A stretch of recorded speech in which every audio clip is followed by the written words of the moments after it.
Hi, I'm Sharolyn Jackson, Extension Specialist in Family Consumer Sciences. Today we're going to talk about serving sizes, portions, and help you visualize what you may be eating in a different way. And then we're going to also give you some suggestions for foods that are good choices to make.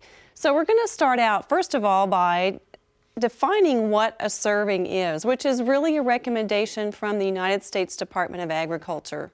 A serving is what they suggest is what the amount of one particular food that you should eat at a certain time. And these serving sizes really haven't changed that much over the years. Now, a portion is whatever you decide to put on your plate, or whatever the restaurant decides to put on your plate. That's a portion. And what we've seen really increase over the last 20 years are portion sizes of foods that we eat on a regular basis.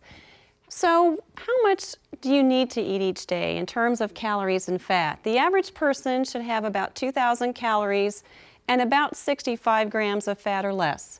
And to visualize that, this would be 65 grams of fat. Each test tube has 20 grams of fat inside.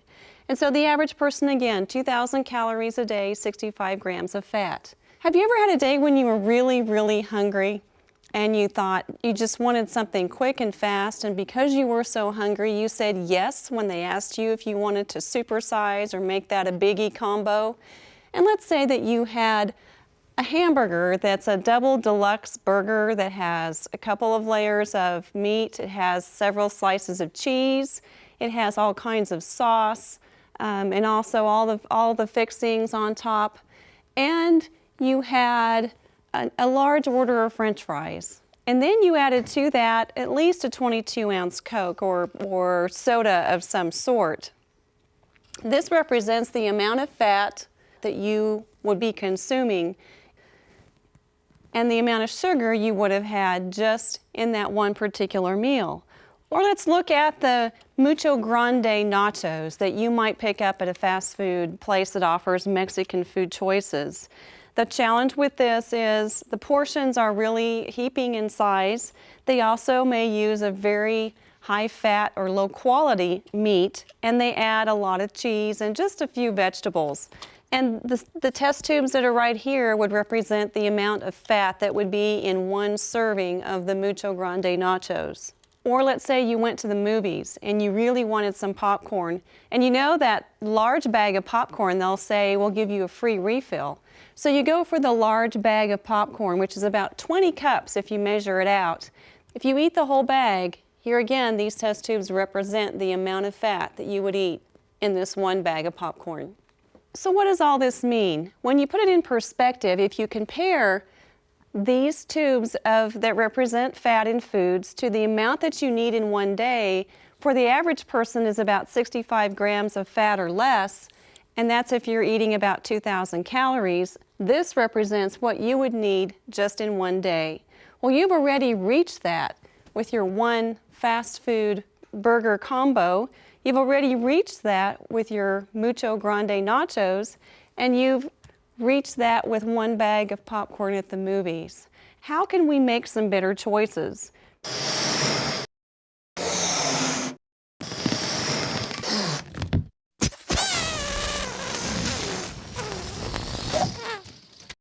One of the things that comes to my mind first is that when you go to a fast food restaurant, always look at what's available from the child's menu and what a kid-sized meal might be.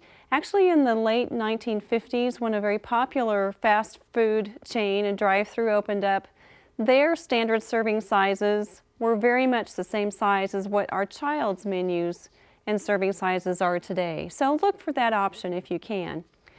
Also, choose from the value menu if they have one. These are usually a la carte items, and they're in the smaller serving sizes. You may find things there just like a regular hamburger, or if that's an option, just order a hamburger or a cheeseburger. As you can see over on this example over here, what a single hamburger would contribute in terms of fat and calories, and what a small order of fries would do in comparison to the medium or large size. You can also use the option of sharing that meal with a friend, or sharing the fries, or maybe even try a side salad with your sandwich. Something that's grilled is always a good option, like a grilled chicken sandwich that you'll find at many fast food restaurants and other restaurants. So that's another really good option for you to consider. Pizza is one of our favorite foods in this country, and one of the things you need to remember about pizza is always go for a thin crust. Try to include some vegetables and limit the meat choices. Either go for a veggie pizza or just one type of meat. The worst one you can order is the stuffed crust that only has meat topping. And if you're at the movie theater and you really want some popcorn, go for the small option. There are 6 cups in this small movie popcorn bag and a whole lot less fat and calories that it would contribute. Entree salads are another good way to go, but you have to be a little bit careful. There are a lot of good options at fast food restaurants and restaurants in general, but do pay attention to what type of dressing you're putting on that salad and how much fat is in just the dressing portion. As you can see in our example here, there's a Southwest salad with a grilled chicken breast and some dressing. The test tube that has a little more fat in it represents just the salad. The other test tube represents just the dressing. So you can see that the dressing contributes almost the same amount of fat as the entire salad. So just be aware of that. For more information on nutrition and healthy living tips, contact your local extension office, or you can also find resources online at the K-State Research and Extension website, www.ksre.ksu.edu.